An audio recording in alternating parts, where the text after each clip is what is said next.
Assalamualaikum warahmatullahi wabarakatuh. Selamat berjumpa kembali dengan saya Fajar Diatullah. Dalam kesempatan kali ini saya akan menyampaikan materi terkait studi literatur penerapan kurikulum. Materi yang akan saya sampaikan ini adalah bagian dari mata kuliah telaah kurikulum. Jadi nanti akan saya jelaskan bagaimana kita melakukan studi literatur terhadap penerapan kurikulum. Apa saja yang harus kita persiapkan dan tahapannya apa saja yang harus dilalui. Oke, kita langsung saja. Untuk yang pertama kita akan bahas langkah-langkah melakukan studi literatur kurikulum. Yang pertama tentunya ada kerangka pokok bahasan dari latar belakang. Kerangka pokok bahasan menjadi hal yang penting untuk disusun paling awal dalam menjelaskan latar belakang dalam sebuah penelitian. Melalui kerangka pokok bahasan nantinya akan disusun berbagai paragraf masing-masing yang tentunya setiap penjelasan dalamnya harus didukung dengan sumber-sumber ilmiah yang memadai. Dengan begitu, maka jumlah kerangka pokok bahasan yang akan menunjukkan skema pola berpikir secara deduktif dalam bahasanya sesuai dengan kebutuhan yang ada dalam studi literatur ini. Pola berpikir deduktif seperti apa yang dibutuhkan akan lebih jelas lagi disampaikan pada poin-poin penjelasan pada slide berikutnya nanti. Nah, pada poin berikutnya kita akan membahas bagaimana tahapan membuat konseptualisasi atau sebuah konsep dari studi literatur. Jadi setelah penyusunan latar belakang penelitian tentunya dijelaskan dengan komprehensif. Selanjutnya akan disusun peta konsep studi literatur. Tentunya yang akan dijalankan pada bagian metode penelitian. Dengan memperjelas peta konsep yang akan dijalankan sebagaimana penelitian atau studi literatur ini, maka hal ini akan menjadi panduan utama dalam mengumpulkan data-data literatur yang dibutuhkan sebagai sumber dalam studi literatur terkait. Jadi hasil-hasil penelitian sebelumnya akan menjadi data dalam studi literatur ini. Itu pun harus disusun dulu konsepnya seperti apa, dikumpulkan bagaimana kategori-kategori data apa saja yang akan disusun sebagai sebuah analisis secara kualitatif. Nah, peta konsep dapat berupa pengkategorian atau klasifikasi subjek, klasterisasi subjek hingga tingkatan subjek tertentu yang ditemukan atau juga yang ditemukan per kasus yang berbeda dalam penelitian sebelumnya. Jadi itu pentingnya sebuah peta konsep atau konseptualisasi dari studi literatur. Lalu yang ketiga adalah mengumpulkan artikel hasil penelitian sebelumnya terkait kurikulum yang berlaku saat ini tentunya yang sedang dilakukan studi literaturnya.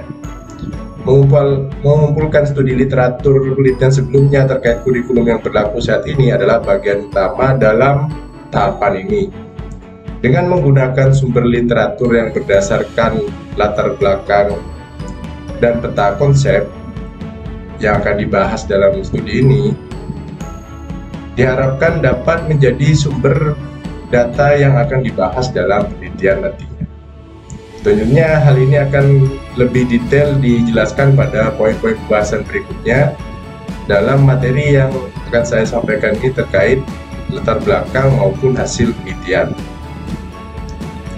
Lalu langkah selanjutnya adalah menganalisis kesimpulan. Pelakuan analisis data dari semua sumber literatur yang telah dikumpulkan tentunya akan memperhatikan peta konsep yang sudah disusun sebelumnya. Pengelompokan dan pengkategorian data akan memberikan kemudahan dalam menganalisis kesimpulan yang dibutuhkan untuk dituangkan sebagai pembahasan dalam studi literatur atau penelitian ini. Maka dari itu, dalam melakukan analisis terhadap data kualitatif dalam sebuah penelitian, haruslah dilengkapi dengan lebih dari satu referensi kutipan setiap paragrafnya. Ini untuk memperkuat statement dan penjelasan yang ada dalam setiap paragraf tersebut. Lalu menyimpulkan penelitian langkah berikutnya. Nah, dalam menyimpulkan sebuah penelitian tentunya akan menghadirkan sebuah kalimat penjelas yang sederhana serta mudah dipahami untuk mewakili berbagai hasil analisis dalam bagian pembahasan. Temuan faktual dalam literatur menjadi salah satu poin utama dalam sebuah kesimpulan penelitian dengan data kualitatif. Pada poin ini diharapkan nantinya hasil kesimpulan dapat bermanfaat sebagai landasan pada setiap penelitian selanjutnya. Itu langkah-langkah menyimpulkan penelitian. Lalu selanjutnya adalah mempublikasikan hasil studi. Ini adalah langkah terakhir dalam melakukan studi literatur kurikulum, yaitu harus mempublikasikan hasil studinya atau hasil penelitiannya.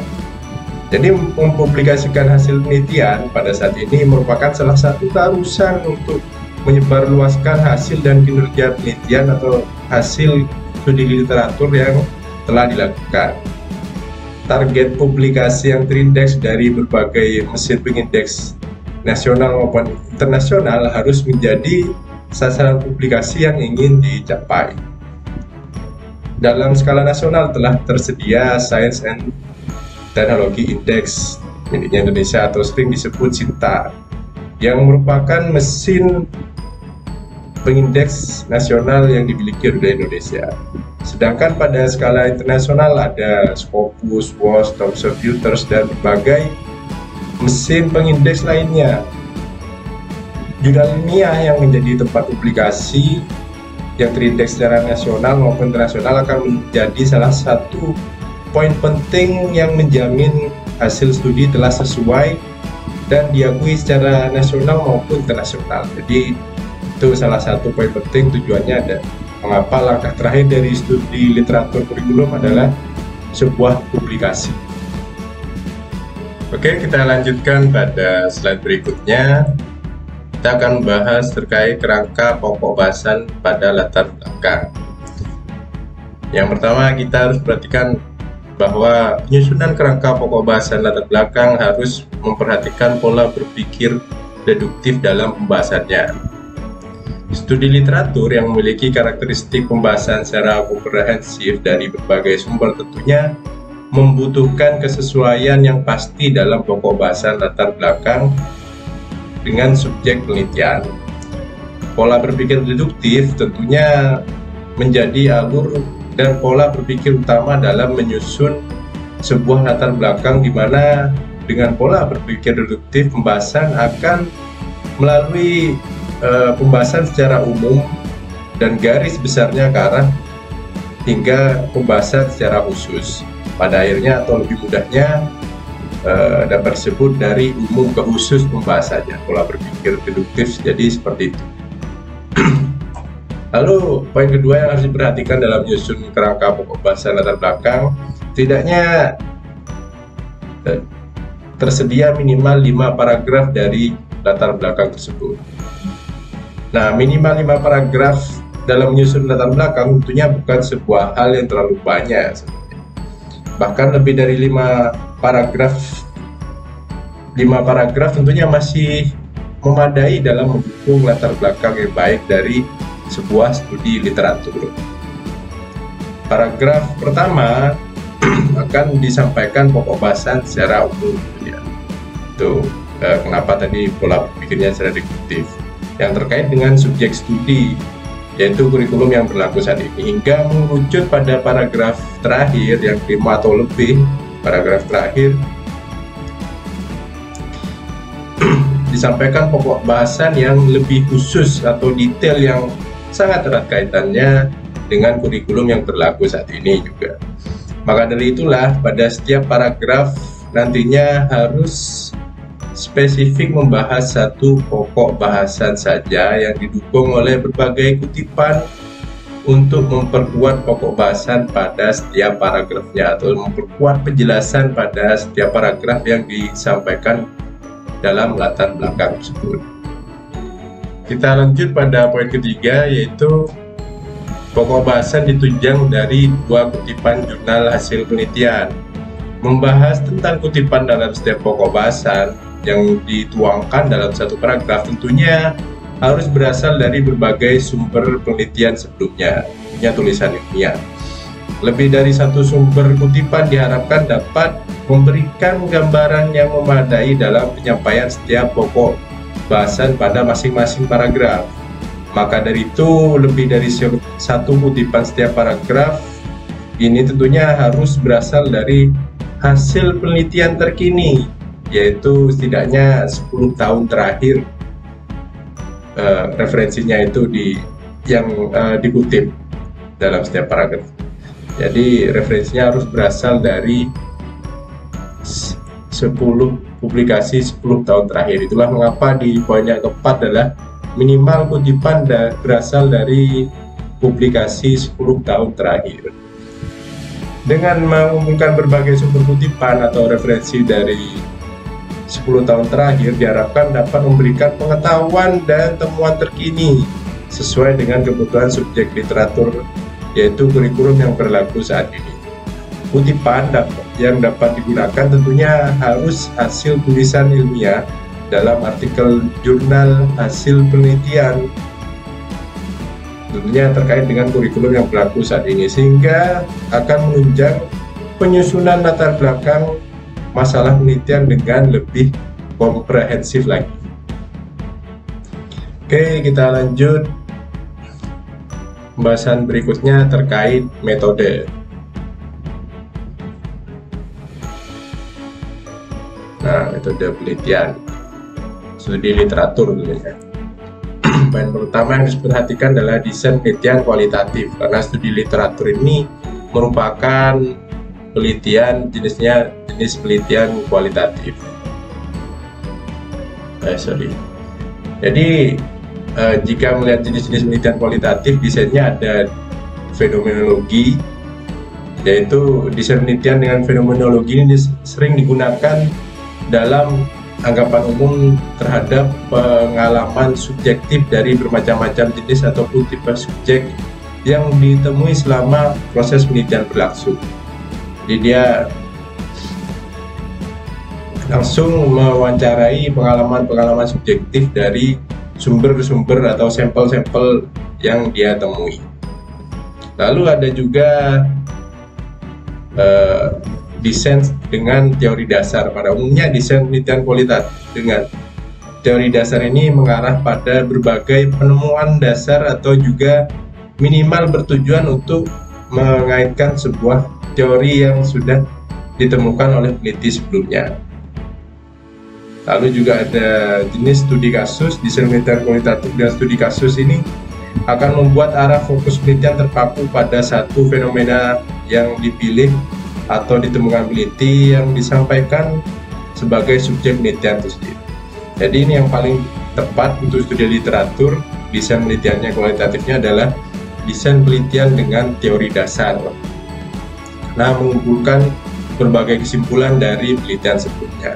Itu desain penelitian kualitatif yang cocok bagi studi literatur. Kita lanjut pada peta konsep pembahasan. Peta konsep merupakan suatu gambar 2 dimensi dari suatu bidang studi atau suatu bagian yang sedang diteliti. Peta konsep bukan hanya menggambarkan konsep-konsep yang penting, tapi juga hubungan antar konsep tersebut. Dalam membuat peta konsep terdapat beberapa komponen, yaitu proposisi, hierarki, hubungan silang, dan sebagainya. Jadi melihat hubungannya seperti apa, apakah sesuai proporsinya atau hierarkinya atau hubungan yang silang satu sama lain. Bisa juga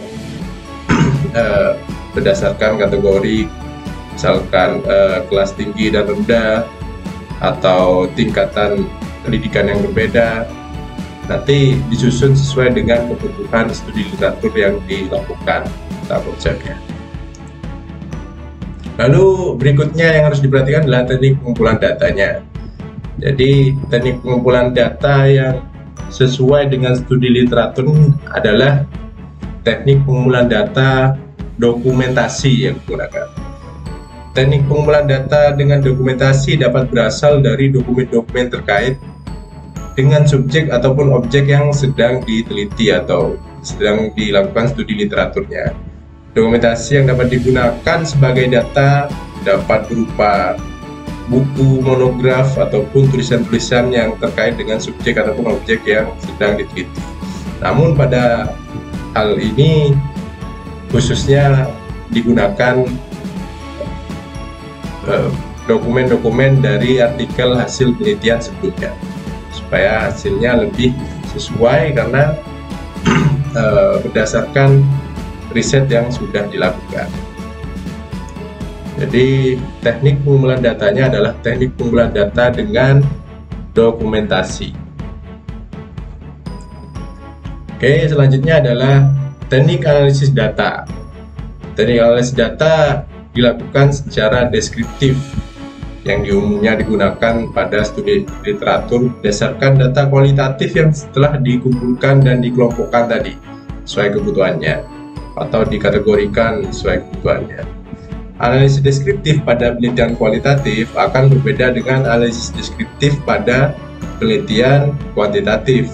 Analisis deskriptif pada studi literatur yang merupakan penelitian kualitatif akan menjabarkan deskripsi dari setiap sumber data yang telah dikelompokkan sebelumnya berupa hasil-hasil penelitian pada artikel yang menjadi kutipan atau referensi dalam studi literatur tersebut. Tentunya yang harus sesuai dengan subjek dalam studi literatur yang sedang dilakukan, yaitu kurikulum yang berlaku saat ini. Jadi teknik analisis data yang akan digunakan adalah analisis data deskriptif. Lalu kita lanjut pada hasil dan pembahasan. Poin yang perlu diperhatikan yang pertama adalah pola berpikir induktif yang digunakan dalam pembahasan. Pola berpikir induktif dalam bagian hasil dan pembahasan dalam studi literatur, di mana dalam hal ini pembahasannya pada setiap paragraf pertama akan menjelaskan temuan data kualitatif pada studi yang sudah dilakukan dengan sangat spesifik atau khusus.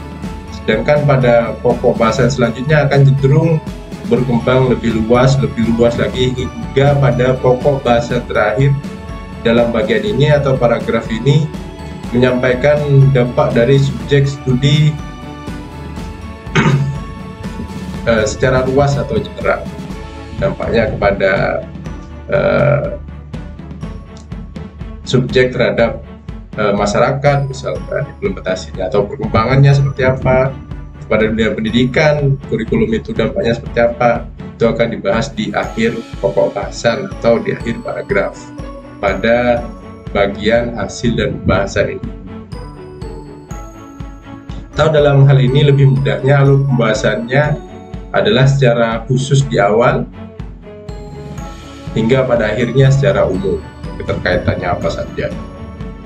Itu salah satu poin yang perlu diperhatikan dalam menyusun hasil dan pembahasan dalam studi literatur. Lalu berikutnya adalah hasil dan pembahasan berbasis data kualitatif tentunya, karena ini adalah penelitian kualitatif. Jadi hasil dan pembahasan dalam bagian ini tentunya berdasarkan data kualitatif yang merupakan kesimpulan dari penelitian sebelumnya. Data kualitatif yang sudah dikumpulkan akan disimpulkan berdasarkan kelompok-kelompoknya dan kategori-kategorinya masing-masing. Tentunya harus sesuai dengan peta konsep yang sudah disusun sebelumnya. Semisal studi literatur pada implementasi kurikulum pendidikan anak usia dini akan dikelompokkan hasil kesimpulan penelitian sebelumnya yang membahas dampak implementasi kurikulum siswa PAUD misalkan pada kelas A, sedangkan kategori selanjutnya adalah dampak implementasi kurikulum pada siswa PAUD kelas B misalkan, di mana hal ini menunjukkan pengelompokan data yang akan dibahas berdasarkan strata atau tingkatan pendidikannya. Nah, kita lanjut pada bagian terakhir, yaitu menjelaskan tentang bagian kesimpulan. Yang pertama perlu diperhatikan adalah menyimpulkan berdasarkan hasil dan pembahasan. Jadi kalimat kesimpulan yang akan disampaikan pada bagian ini harus menggunakan bahasa yang mudah dipahami serta merupakan kesimpulan dari berbagai hasil dan pembahasan studi literatur yang telah dilakukan. Pembahasan kesimpulan ini sebaiknya tidak terlalu banyak, jadi sebaiknya maksimal 2 paragraf sehingga benar-benar nampak bahwa kesimpulan ini merupakan ringkasan dari seluruh pembahasan yang sudah dilakukan. Itu yang poin pertama yang harus diperhatikan dalam menyusun kesimpulan. Lalu yang kedua adalah menekankan pada temuan faktual. Kesimpulan yang dihasilkan dalam studi literatur ini harus benar-benar berdasarkan temuan faktual yang dikumpulkan pada pembahasan sebelumnya. Jadi kredibilitas peneliti dalam studi literatur ini benar-benar menjadi jaminan utama. Karena dalam studi literatur, peneliti adalah instrumen pengumpulan data utama dan juga merupakan instrumen analisis data yang utama pula. Sehingga dominannya peran peneliti ini dalam mempengaruhi penelitian cukup besar. Maka harapannya kesimpulan yang dihasilkan benar-benar berdasarkan data yang faktual dan ditemukan pada analisisnya atau data yang dikumpulkan sebelumnya. Oke, poin berikutnya adalah kesimpulannya harus bermanfaat. Hasil kesimpulan dalam studi literatur harapannya dapat bermanfaat bagi landasan pada penelitian selanjutnya atau sebagai bahan evaluasi terhadap kurikulum yang sedang berlaku saat ini. Kemanfaatan suatu penelitian menjadi tujuan akhir dari studi literatur yang dilaksanakan, sehingga harapannya pengembangan ilmu pengetahuan tetap dapat terus berlanjut atau dapat dikembangkan secara berkelanjutan. Jadi manfaat dari studi literatur yang sudah dilakukan harus benar-benar nampak pada bagian kesimpulan ini. Oke, mungkin itu sedikit yang bisa saya sampaikan terkait studi literatur pada penerapan kurikulum, penyusunannya seperti apa, hingga nanti bisa dipublikasikan. Oke, itu sedikit yang bisa saya sampaikan. Saya juga ucapkan mohon maaf jika ada kata yang kurang berkenan atau kurang jelas atau ada kesalahan dari apa yang saya sampaikan. Akhir kata, wabillahi taufiq wal hidayah. Assalamualaikum warahmatullahi wabarakatuh.